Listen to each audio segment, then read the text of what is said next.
Ranjavao sam tebe, moj gospodine, mada vidio sam tvoja djela ljubavi.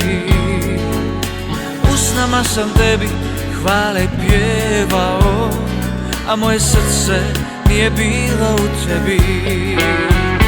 Sad se vraćam, oče moj, izdaleka trčiš u zagrljaj moj, kao da si krivac ti, što te sin tvoj mlađi ostavi. Cijelivaš mi obraze, mog brata se ne bojiš, jer ti me, oče, voliš najviše.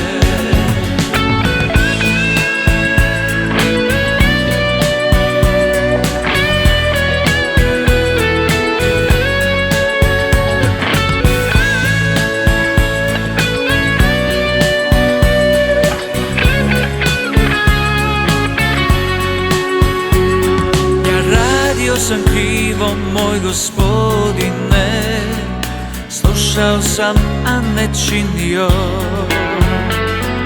Gradio na pijesku mjesto na tebi, na čvrstoj stijeni.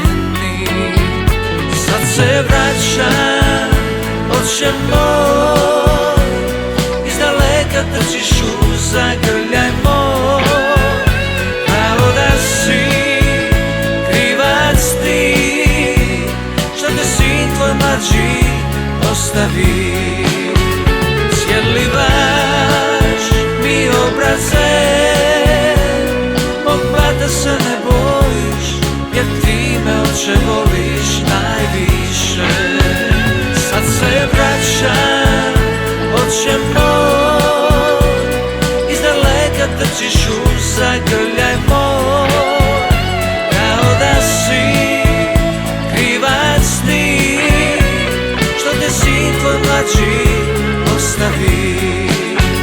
Cijelivaš mi obraze, mog brata se ne bojiš, jer ti me, oče, voliš